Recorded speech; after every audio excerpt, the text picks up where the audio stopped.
Cumprimento a todos os meus irmãos com a paz de Jesus.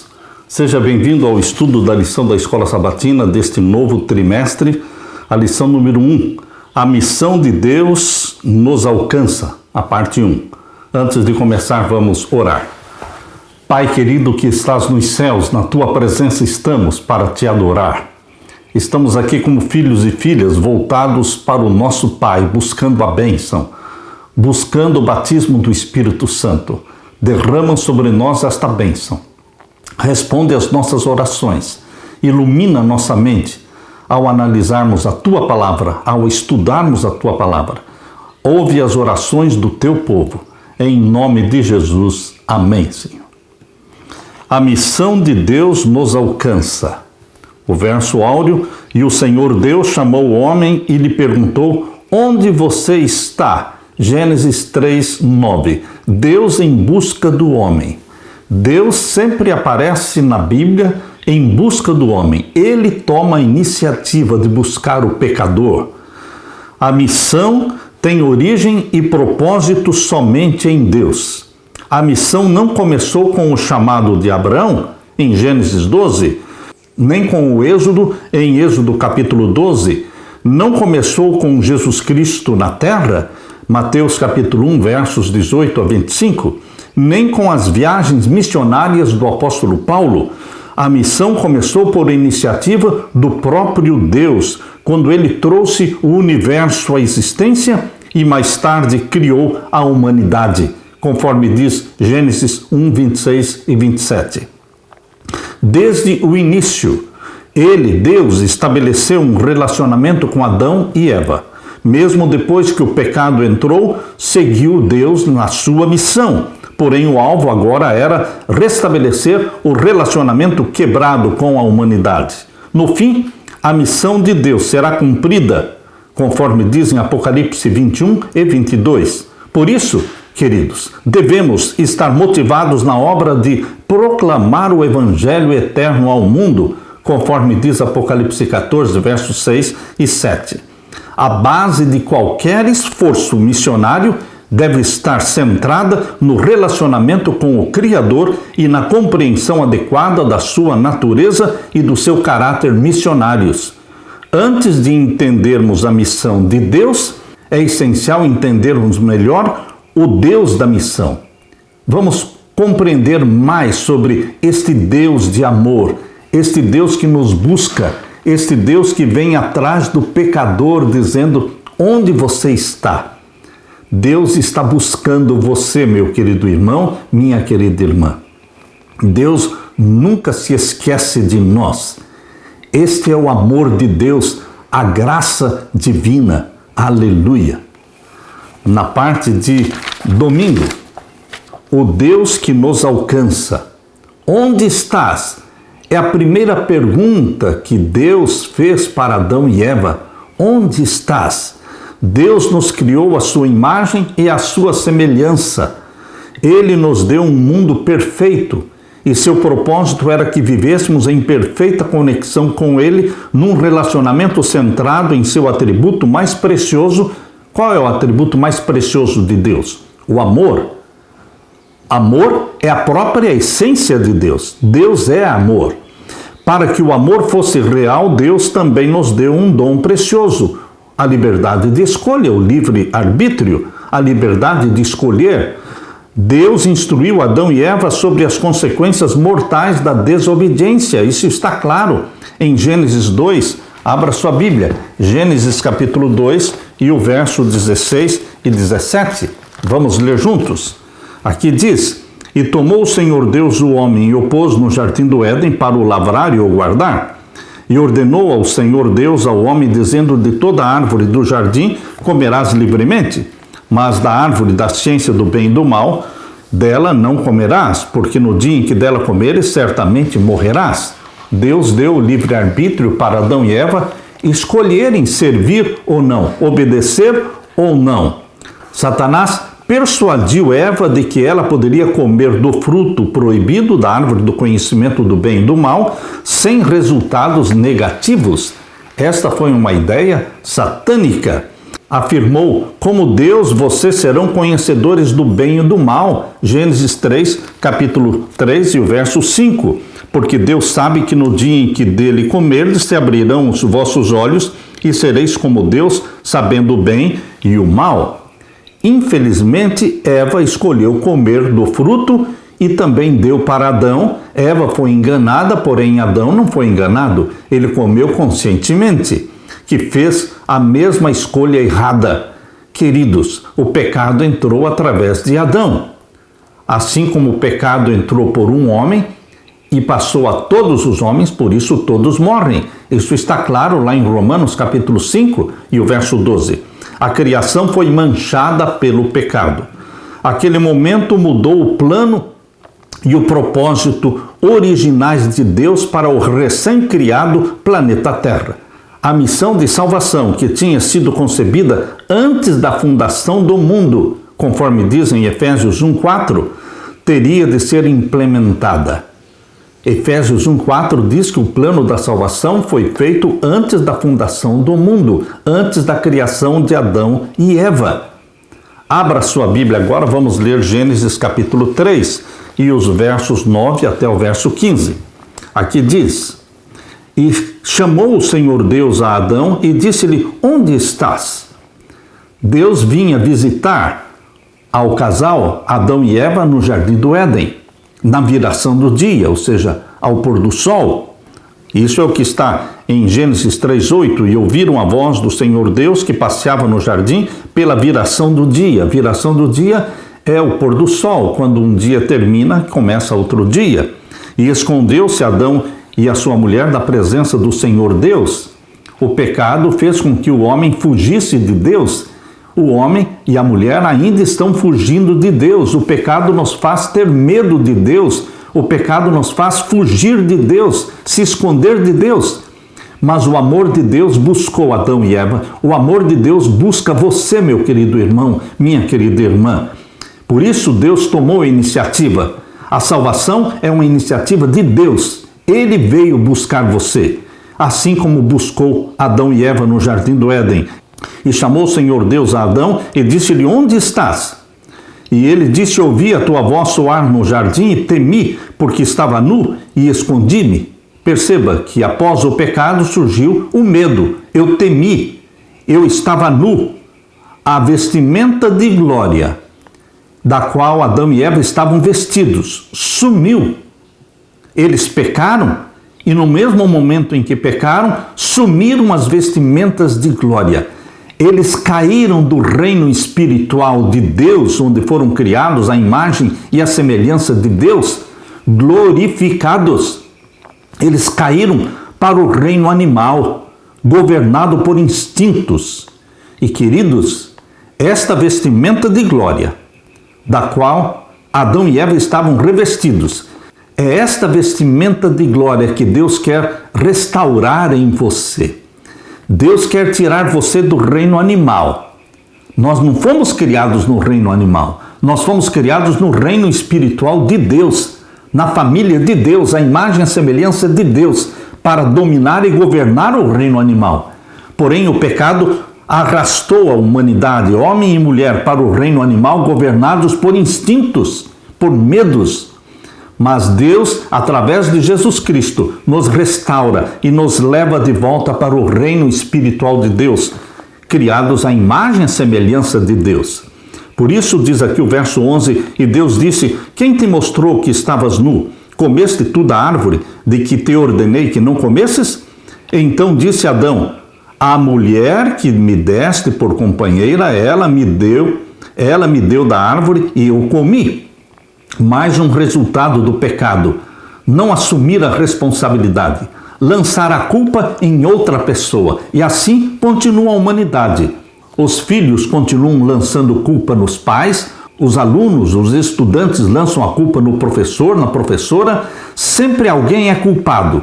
Você quer se eximir da culpa. Meu querido irmão, este pecado de lançar a culpa em outra pessoa começou com Adão e Eva lá no jardim do Éden. A mulher que me deste por companheira, ela me deu da árvore e eu comi. E a mulher, por sua vez, também lançou a culpa na serpente. E disse o Senhor Deus à mulher: por que fizeste isto? E disse a mulher: a serpente me enganou e eu comi. Lançou a culpa também na serpente. Em outras palavras, eles estavam lançando a culpa em Deus.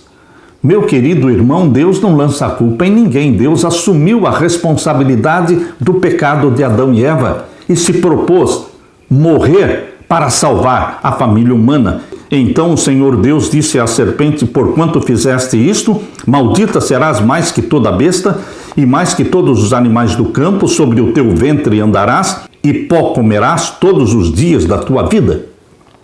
Sobre o teu ventre andarás. Isto quer dizer que antes do pecado, a serpente não se rastejava no chão, ela tinha asas, ela voava, mas agora, após o pecado, a maldição de Deus determinou: sobre o teu ventre andarás e pó comerás todos os dias da tua vida. E o verso 15, o mais lindo texto de Gênesis, está em Gênesis 3,15. É a primeira promessa que desvenda diante de você o plano da salvação. O pecado não pegou Deus de surpresa. Já existia um plano de salvação, conforme diz lá em Efésios, que nós já lemos com vocês, que é o plano que foi feito antes da fundação do mundo. Antes de Deus criar o planeta Terra, antes de Deus colocar a vida aqui, Adão e Eva no Jardim do Éden, Deus já tinha um plano, porque Ele conhece o fim desde o princípio. Por isso Deus agora revela o plano da salvação em Gênesis 3,15, dizendo: e porém inimizade entre ti e a mulher. A inimizade entre a descendência de Satanás, dominada por Satanás, e a descendência de Deus, que são os filhos e filhas de Deus gerados pelo Espírito Santo. Existe uma inimizade entre o bem e o mal. Queridos, esta inimizade foi colocada por Deus. Nós estamos aqui para salvar o mundo, pregar o evangelho da salvação ao mundo, mas não estamos aqui para nos igualar, para nos associar e para participarmos dos mesmos pecados do mundo. E porém inimizade entre ti e a mulher, entre a tua semente e a sua semente. Existe a semente santa, aquela que veio através de Sete, filho de Adão e Eva, veio a semente santa. E através de Caim veio uma semente mundana, profana, desobediente a Deus. Satanás fez de Caim sua célula hospedeira para multiplicar o reino das trevas na terra. E Deus usou Sete como sua célula hospedeira para multiplicar a semente do bem, a semente dos santos na terra. Por isso, meu querido irmão, minha querida irmã, você escolhe qual é a sua semente, de que descendência é você. Você vem da linhagem dos santos de Deus, através de Sete, ou você vem da linhagem de Caim, os filhos do maligno, que vivem na terra para desobedecerem a Deus? Porém, inimizade entre ti e a mulher, entre a tua semente e a sua semente, esta te ferirá a cabeça, a semente da mulher, ou seja, a semente dos santos do Altíssimo, esmagaria a cabeça da serpente. E Jesus Cristo veio desta semente de santos. Por isso Jesus pisou a cabeça da serpente, Satanás, esmagando-a na cruz do Calvário, e tu lhe ferirás o calcanhar. Meu querido irmão, aqui está a promessa da salvação. Plano da salvação feito antes da fundação do mundo. A parábola que Jesus contou em Lucas capítulo 15 da ovelha perdida, queridos, esta parábola mostra Deus buscando o homem. É Deus buscando o pecador. Isto começou no Jardim do Éden e não parou nunca mais. Deus continua buscando o pecador. Isto é graça divina. Eu estou salvo em Jesus Cristo porque Jesus Cristo me buscou, me salvou, me redimiu. Você, minha irmã, meu irmão, vocês estão salvos em Jesus porque foi iniciativa de Deus enviar o Filho dele para morrer por você. Nós somente respondemos o amor de Deus, a atração que vem de Jesus Cristo. Ele continua buscando a ovelha perdida. A ovelha perdida é o planeta Terra. a ovelha perdida também é o pecador. Jesus Cristo veio para buscar. A parábola diz que o pastor foi em busca da ovelha perdida até encontrá-la. Até encontrá-la é a expressão bíblica que mostra e que prova que o pastor não voltaria fracassado de mãos vazias. Ou ele encontrava a ovelha perdida, ou ele morreria procurando, mas ele não voltaria de mãos vazias. Ele veio procurando a ovelha perdida até encontrá-la. Ou seja, quando ele voltou alegre e feliz, carregando a ovelha perdida nos braços. Essa é a missão vitoriosa da graça divina que encontrou o pecador. Meu querido irmão, Deus sabia onde Adão e Eva estavam. Mas quando ele perguntou, onde estás? Era para firmar na mente de Adão e Eva o pecado que eles cometeram. Dominados pelo medo. Eram eles que precisavam ver o que estava acontecendo, mas também precisavam ser confrontados para que entendessem as consequências do seu pecado. Satanás também precisava ser derrotado. Para isso, Deus começou a apresentar a sua missão. O plano da redenção está ali em Gênesis 3, 14 e 15. A única esperança de reconciliar consigo o mundo. No entanto, precisamos prestar atenção ao fato de que Deus foi em busca da humanidade caída. Apesar da situação aparentemente sem esperança, Deus revelou em essência duas questões na pergunta feita a Adão: nossa condição decaída e sua natureza missionária. Estamos perdidos? Sim. Necessitamos da salvação? Sim. Essa salvação existe? Sim. A iniciativa partiu de Deus, nosso Pai Celestial? Sim.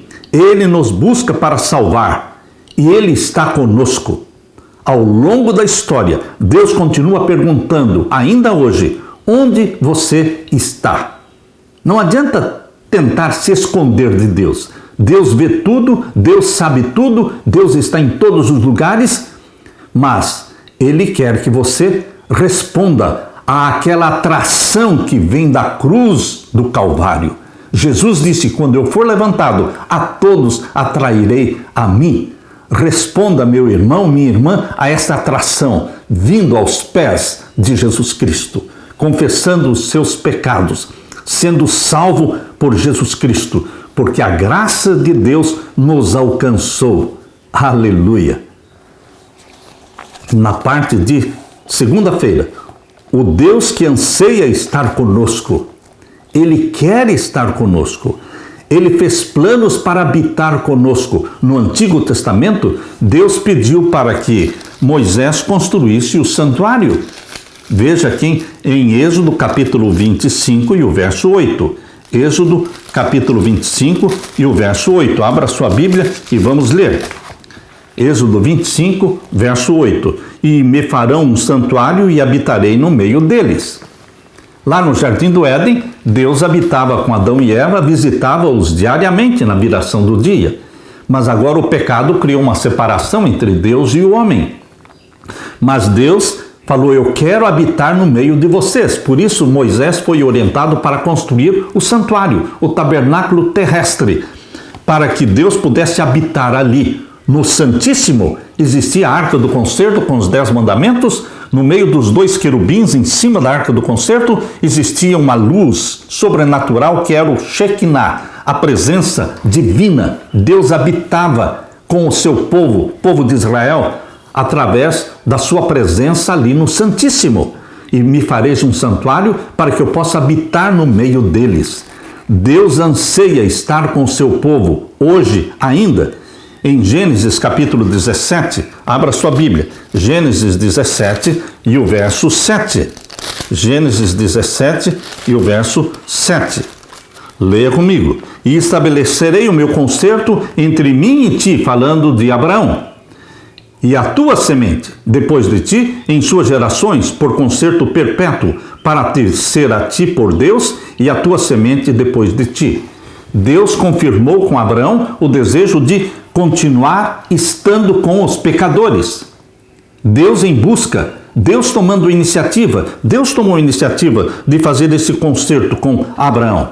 E não somente Abraão, mas também com Isaque. Gênesis capítulo 26, abra sua Bíblia, Gênesis 26, vamos ver o verso 3. Aqui você pode ler comigo. Peregrina nesta terra, e serei contigo, e te abençoarei, porque a ti e a tua semente darei todas estas terras, e confirmarei o juramento que tenho jurado a Abraão teu pai. Deus tomou a iniciativa de continuar com Isaac, assim como esteve com Abraão, e dar para Isaac a mesma bênção, a mesma promessa feita a Abraão. E Deus continuou com Jacó. Abra sua Bíblia em Gênesis 28 e o verso 15. Aqui podemos ler: E eis que estou contigo e te guardarei por onde quer que fores, e te farei tornar a esta terra, porque te não deixarei, até que te haja feito o que te tinha dito. Não te deixarei. É um Deus presente, é um Deus real, é um Deus que está perto de você. Não foi somente com Abraão, ou com Isaac, ou com Jacó, mas Deus está perto de você, meu querido irmão. No Antigo Testamento, Deus continuou a agir de acordo com a sua natureza missionária, buscando o pecador, tomando a iniciativa.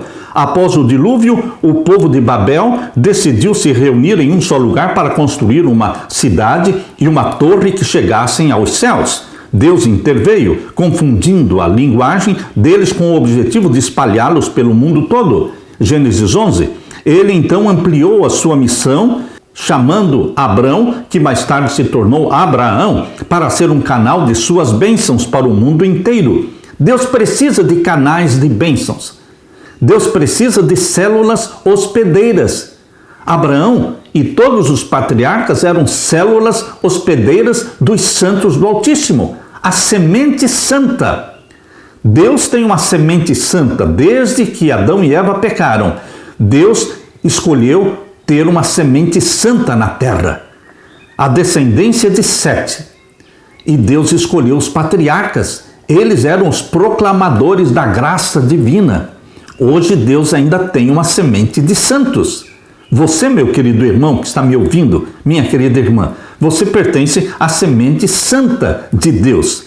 Nós vivemos na terra não porque aqui é o nosso lar, não estamos passeando aqui na terra. Nós temos uma missão. A missão do nosso Pai Celestial tornou-se nossa missão também. É preparar um povo para a volta de Jesus. As promessas de Deus a Abraão e os seus descendentes foram múltiplas, mas uma se sobressai. Várias vezes Deus declarou a eles: eu serei o seu Deus, estarei com você. Deus afirmava e reafirmava: eu serei com você, eu não deixarei você. Estas mesmas afirmações, este Deus que é pessoal, é Deus que está próximo de você, ele continua fazendo as mesmas promessas. À medida que a história avançou, José acabou no Egito, mas como um instrumento de salvação para o povo de Deus. Em cada passo da experiência de José, mesmo nos momentos mais difíceis da sua vida, Deus mostrava que Deus, estava com José.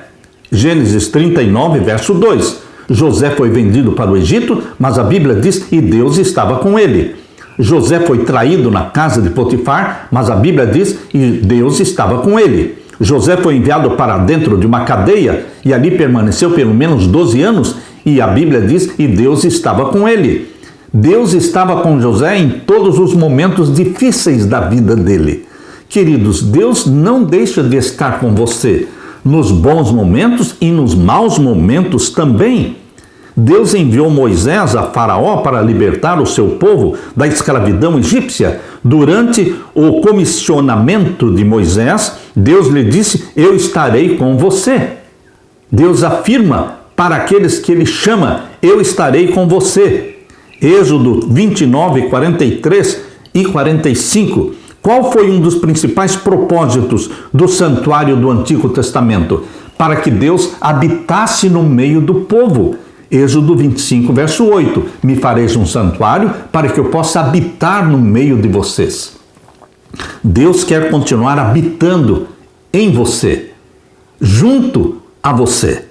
Deus decidiu estar com seus filhos de maneira diferente. Ele confirmou a Moisés seu anseio de habitar entre eles, os filhos de Israel, na construção do tabernáculo e no estabelecimento de um sistema muito intencional e proposital que apontava para o instrumento máximo da sua missão, Jesus Cristo. Cada cordeirinho que morria no santuário terrestre era um símbolo de Jesus, era uma ilustração do Messias que viria para salvar, para viver entre nós. As ofertas de sacrifício e o sacerdócio do sistema judaico foram instituídos para representar a morte e a obra mediadora de Cristo. Todas essas cerimônias não tinham significado algum, nem virtude alguma, a não ser quando relacionadas a Jesus Cristo. Tudo no santuário da terra, tudo naquele cerimonial, naqueles rituais, na morte dos animais, tudo apontava para Jesus Cristo. Meu querido irmão, minha querida irmã, hoje ainda Deus anseia estar conosco, agora de forma mais íntima, porque Ele agora habita em nós pelo Espírito Santo. Eu vos enviarei o Espírito Santo e Ele habitará em vocês. Bendito seja Deus que vive em nós. Aleluia! Na parte de terça-feira, o Deus que se tornou um conosco. O maior mistério que nós encontramos na Bíblia é o mistério da encarnação. A encarnação é algo que você crê, eu creio, mas nós não entendemos. Porque a encarnação significa que Deus se tornou homem.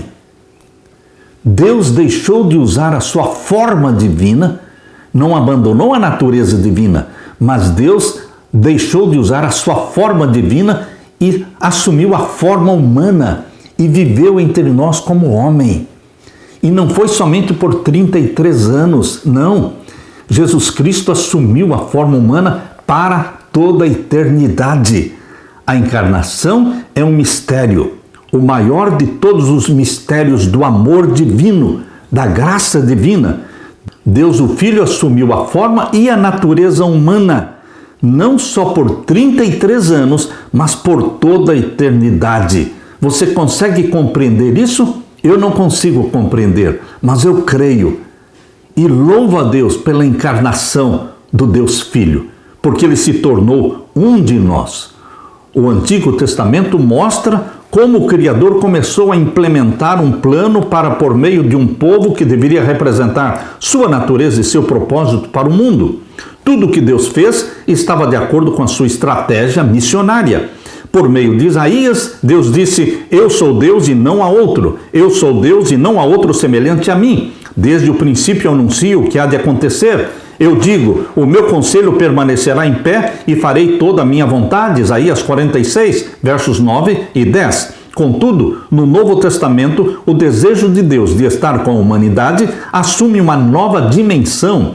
Aquilo que foi apenas uma promessa no Éden, Gênesis 3,15, da semente da mulher que esmagaria a cabeça da serpente, agora tornou-se realidade por meio da encarnação de Jesus Cristo.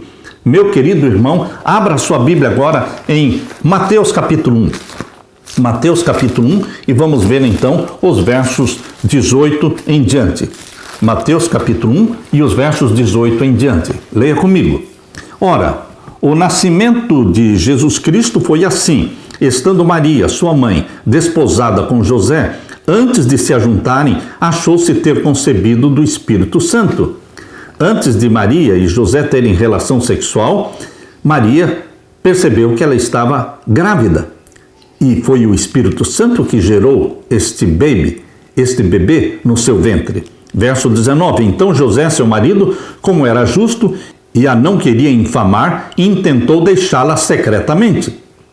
E projetando ele isto, eis que em sonho lhe apareceu um anjo do Senhor, dizendo: José, filho de Davi, não temas receber a Maria, tua mulher, porque o que nela está gerado é do Espírito Santo.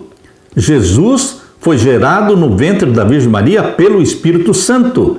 O Filho de Deus se tornou filho do homem, encarnou, tornou-se membro da família humana. Verso 21, e dará à luz um filho e chamarás o seu nome Jesus, Foi Deus, o Pai, quem deu o nome ao seu Filho. E chamarás o seu nome Jesus, porque ele salvará o seu povo dos seus pecados.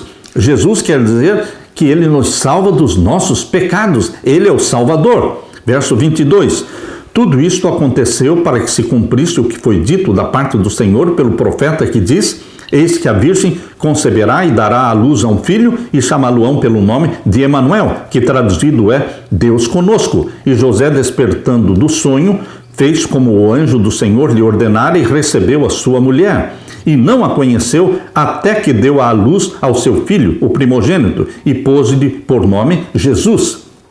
José não teve relação sexual com Maria até que nasceu Jesus Cristo. Depois do nascimento de Jesus, José e Maria tiveram uma vida normal de marido e mulher. Mas até que Jesus nasceu, eles não tiveram relação. Meu querido irmão, aqui está o Deus encarnado. Ele se tornou um conosco, Emanuel. Deus tinha habitado entre o seu povo no santuário, no tabernáculo terrestre, e habitou com eles na pessoa física de Jesus de Nazaré. Com o nascimento de Jesus, Deus mostrou de modo concreto o seu desejo contínuo de estar conosco em natureza e missão. O Filho de Deus era plenamente humano e totalmente divino. Ele afirmou: eu sou o caminho, a verdade e a vida. Ninguém vem ao Pai senão por mim. João 14,6.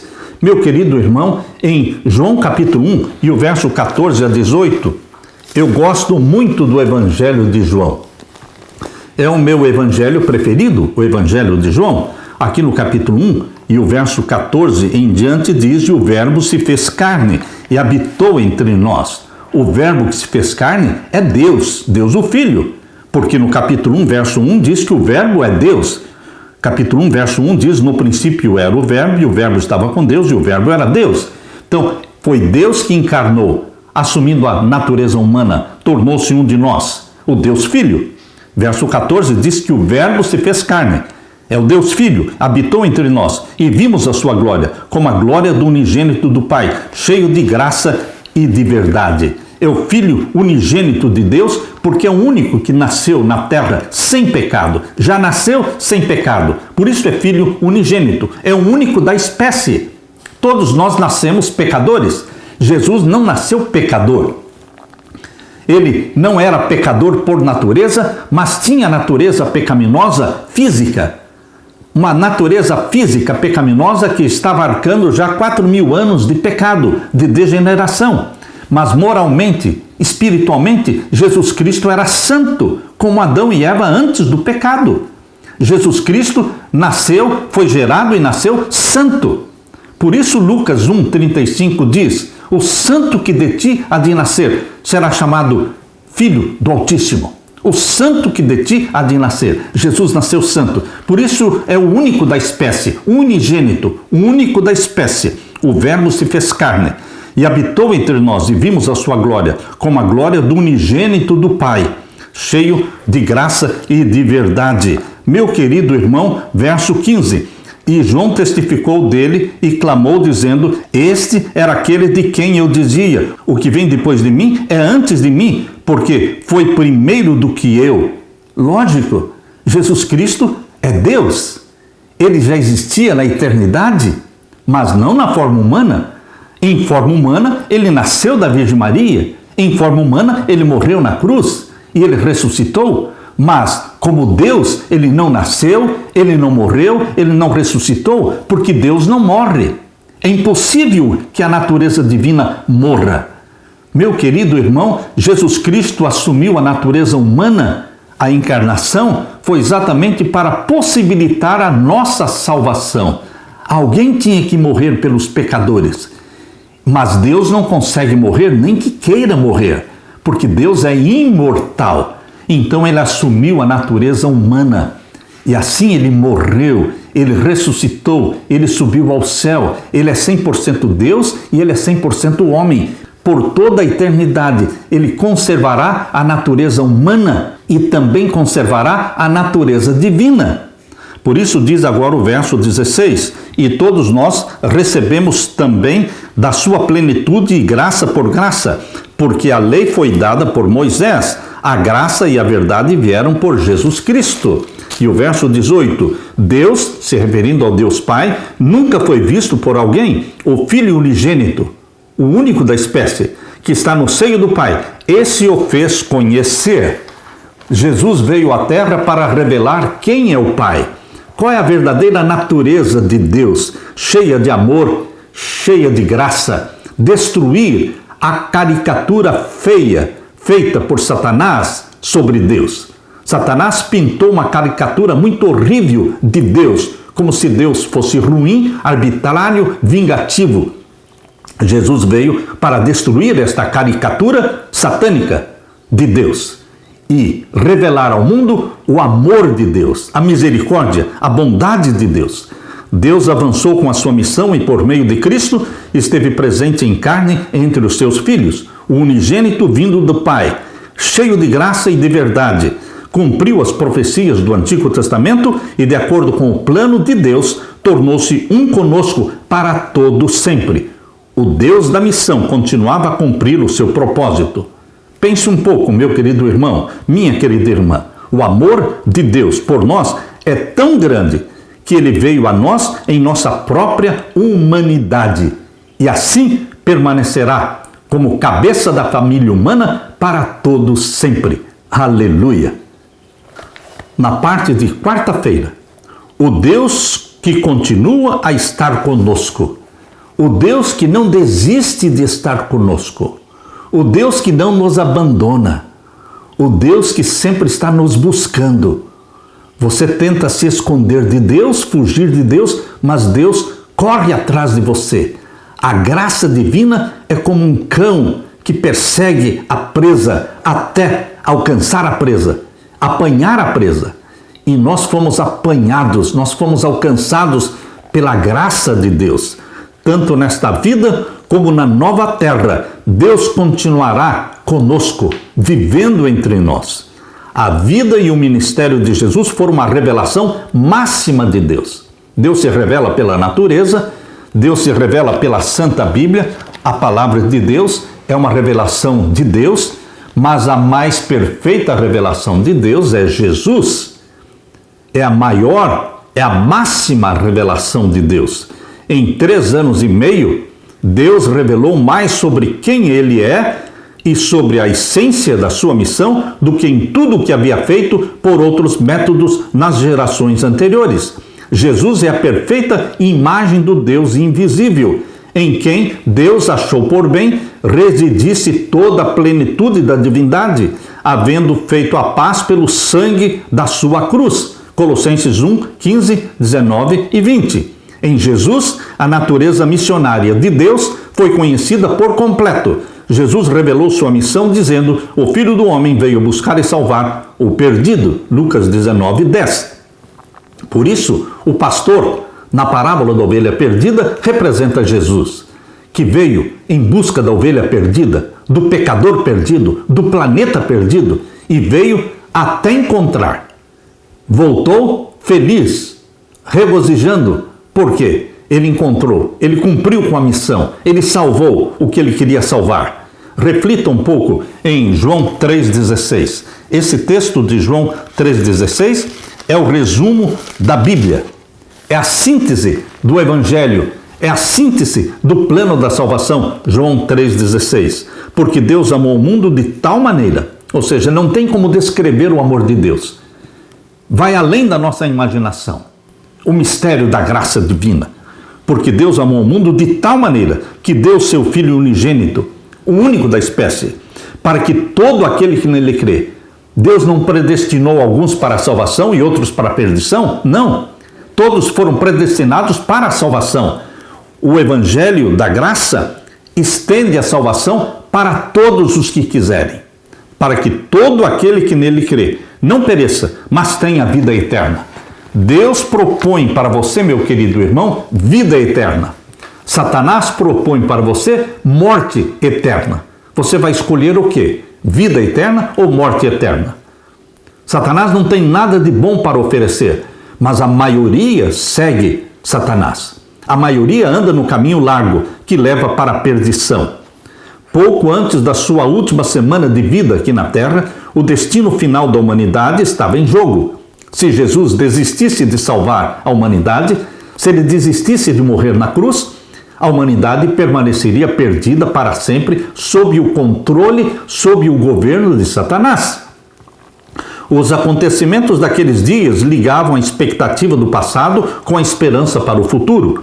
Durante a Páscoa, a qual apontava para a liberdade da opressão egípcia, Jesus Cristo, o nosso Cordeiro Pascal, o Deus encarnado, entregou a vida para nos libertar da escravidão não egípcia, mas da escravidão do pecado. Libertar-nos de Satanás. Jesus Cristo, ele liberta você de Satanás. Satanás não tem domínio sobre aquele que se entrega a Jesus e se torna morada do Espírito Santo. Jesus Cristo quebra o domínio de Satanás na sua vida, meu querido irmão. Creia nisso. Paulo escreveu: aquele que não conheceu pecado, Deus o fez pecado por nós, para que nele fôssemos feitos justiça de Deus. 2 Coríntios, capítulo 5, verso 21. Jesus se tornou pecado e pelo pecado destruiu o pai do pecado, que é Satanás. Ele esmagou a cabeça da serpente. Ao morrendo na cruz do Calvário, ele se tornou pecado, porque ele incorporou os nossos pecados. Mas assim ele esmagou a cabeça da serpente. Mateus capítulo 28 e os versos 18 a 20 mostra, meu querido irmão, o desejo de Jesus Cristo continuar habitando com você, perto de você. Nunca nos abandona. E Jesus disse em Mateus 28 e os versos 18 a 20: e chegando-se Jesus, falou-lhes dizendo: é-me dado todo o poder no céu e na terra. Quando Jesus ressuscitou, ele recebeu todo o poder no céu e na terra. Antes da sua morte na cruz, ele estava limitado à forma humana, vivia na dependência do Pai. Não usava os seus poderes divinos, mas usava os poderes divinos do Pai, ou seja, o Espírito Santo o capacitava para fazer isso, para fazer aquilo. Mas agora Jesus Cristo ressuscitou e agora ele podia usar os seus poderes divinos, porque Jesus disse, após a ressurreição: todo o poder me é dado, todo o poder e autoridade me é dado no céu e na terra. Ele pode todas as coisas, porque agora não há restrição para que ele use os seus poderes divinos. Meu querido irmão, e aqui diz o verso 19: e, portanto, ide e ensinai todas as nações, batizando-as em nome do Pai, e do Filho, e do Espírito Santo, ensinando-as a guardar todas as coisas que eu vos tenho mandado. E eis que eu estou convosco. Olha a bênção da presença contínua de Jesus perto de você. O nosso Deus é um Deus de perto. É um Deus que está justamente à distância de uma pequena oração, uma curta oração. E Jesus está logo aí, com você, perto de você, e através do Espírito Santo está em você. Eis que eu estou convosco todos os dias até a consumação dos séculos. A morte de Cristo na cruz foi parte do processo de reconciliação, não o fim deste processo, mas é parte do processo. Através da sua ressurreição, Jesus venceu a morte e recebeu toda a autoridade no céu e na terra. Com base nessa realidade, ele comissionou seus seguidores a fazer discípulos ao redor do mundo com uma promessa maravilhosa: eis que eu estou com vocês todos os dias, até o fim dos tempos. Meu querido irmão, Jesus está com você.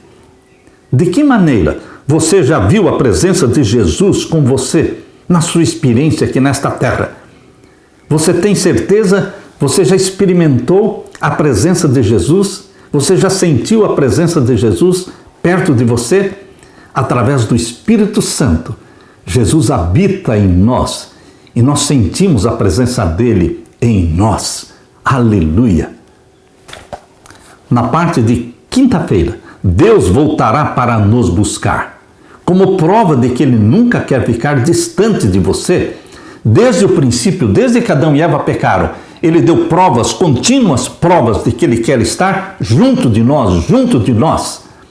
E finalmente ele mandou Jesus Cristo, seu Filho amado, para viver entre nós, para ser um de nós. E finalmente ele mandou o Espírito Santo para viver dentro de nós, através do Espírito Santo. A intimidade entre você e Deus é tão grande, porque Deus não está distante, Ele está dentro de você, porque o Espírito Santo habita em você. Nós somos templos do Espírito Santo. Você sabe o que é isso? O Espírito Santo habitando em você? Você não é Deus, eu não sou Deus, mas nós temos Deus vivendo dentro de nós. Por isso que Pedro diz que nós somos participantes da natureza divina, porque Deus vive em nós. João capítulo 14, versos 1 a 3, diz que este Deus vai dar continuidade a este projeto de viver perto de nós, viver em nós.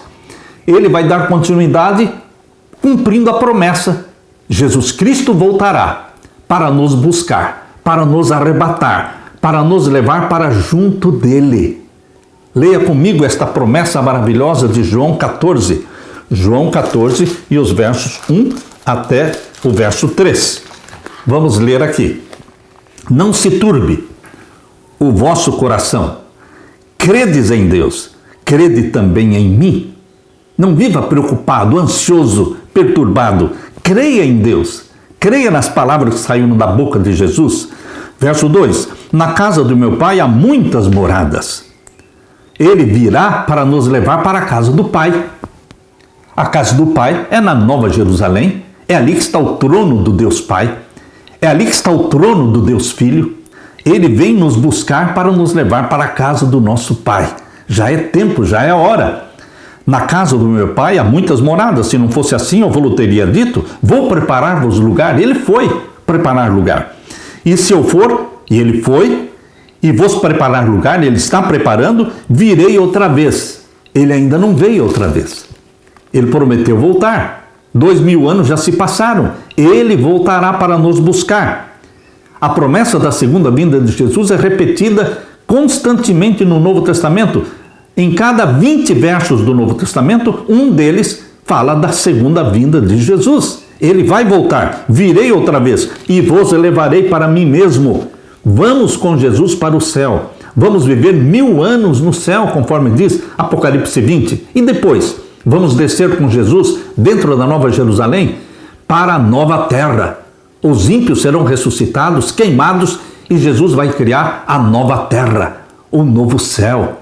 E o trono do Pai e o trono do Filho estarão dentro da Nova Jerusalém, e ali nós vamos adorar o nosso Deus eternamente, de sábado em sábado e de lua nova em lua nova, como diz Isaías 66, versos 22 e verso 23. Meu querido irmão, aqui diz o capítulo 14 de João, verso 3. Eu vos levarei para mim mesmo, para que onde eu estiver, vós também estejais. Meu querido irmão, esta é a bendita promessa que você deve memorizar, que você deve repetir várias vezes no dia. Eu virei outra vez, eu virei outra vez. Nós estamos mais próximos da segunda vinda de Jesus do que qualquer outra geração. Uma das promessas mais preciosas de Jesus é a bendita esperança. Reflete mais uma vez o desejo do Criador de estar conosco eternamente. Ele afirmou: voltarei e vos receberei para mim mesmo, para que onde eu estou, vocês também estejam. De acordo com o apóstolo João, a promessa finalmente se tornará realidade. Porque em Apocalipse 21, verso 3, diz assim: então ouvi uma voz forte que vinha do trono, dizia: eis aqui o tabernáculo de Deus. A Nova Jerusalém é o tabernáculo de Deus. Ocupa o lugar do santuário do Antigo Testamento, porque agora o santuário do céu desce para a terra. O santuário do céu é a própria Nova Jerusalém, onde Deus habita. Onde Deus habita, ali é o Santíssimo. Queridos, então ouvi uma voz forte que vinha do trono e dizia: eis o tabernáculo de Deus, o santuário de Deus, com os seres humanos. Deus habitará com eles. Eles serão povos de Deus e Deus mesmo estará com eles e será o Deus deles. Apocalipse 21, 3. Meu querido irmão, esta promessa está dentro do projeto missionário de Deus. Viver para sempre conosco. A obra da salvação estará completa. Onde prevaleceu o pecado, a graça de Deus transbordou. A terra, o próprio lugar que Satanás reivindica como sendo seu, será não apenas redimida, mas também exaltada, porque a família humana estará acima mesmo dos anjos não caídos.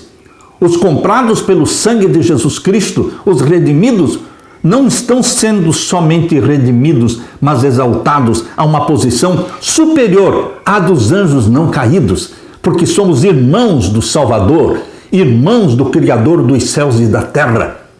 Queridos, este é o mistério do amor de Deus. A terra, o próprio lugar que Satanás reivindicou como sendo seu, será não apenas redimida, mas também exaltada. Aqui, onde o Filho de Deus habitou na humanidade, onde o Rei da Glória viveu, sofreu e morreu, aqui, quando ele tiver feito novas todas as coisas, estará aqui o tabernáculo de Deus com os homens. E ao longo dos séculos, sem fim, enquanto os remidos andarem na luz do Senhor, vão louvá-lo por sua dádiva indescritível. Emanuel, Deus conosco, eternamente. Jesus Cristo será Deus conosco, cabeça, que estará à dianteira da família humana, ocupando o lugar de Adão. Por isso ele é chamado o segundo Adão. Essa é a mais bela imagem da redenção. O Deus da missão finalmente cumprirá seu desejo de estar com seus filhos eternamente. Que privilégio, meu querido irmão, minha querida irmã, fazer parte deste milagre de Deus, da graça de Deus. Ore para que cada dia Deus o motive a fazer parte desta missão, salvando almas, aumentando a família de Deus na terra, conquistando almas para Jesus Cristo. Aprenda o nome de alguém que você ainda não conhece, um vizinho, um colega, um comerciante ou qualquer pessoa, e ore por ela, pela pessoa que você escolheu salvar. Tenha uma lista de intercessão e que você abra condutos, canais entre o céu e esta pessoa através da oração, porque a oração abre canais entre o céu e a pessoa por quem você está orando, e o Espírito Santo impacta a vida daquela pessoa, porque você está intercedendo por ela. Seja parte do projeto missionário de Deus. Você salvo em Jesus Cristo, você santificado pela presença do Espírito Santo em você, você está sendo um instrumento nas mãos de Deus, na salvação das almas. Os salvos em Jesus vivem para salvar almas e preparar um povo para a segunda vinda de Jesus. Alegre-se com esta bendita esperança, com esta graça divina que nos alcançou. Alegre-se, regozije-se. E agora eu oro com você, dizendo: Pai querido que estás nos céus, obrigado pelo projeto missionário que nasceu na mente de Deus e que se revelou nos cordeirinhos do Antigo Testamento e que se materializou no Cordeiro de Deus que tira o pecado do mundo, quando Jesus Cristo nasceu, viveu e morreu aqui. Bendito seja o Senhor, porque Jesus Cristo deixou o túmulo aberto, reviveu, subiu ao céu, intercede por nós. Bendito seja o Senhor, porque Jesus Cristo vai voltar nos buscar e vai nos arrebatar para vivermos eternamente na casa do nosso Pai.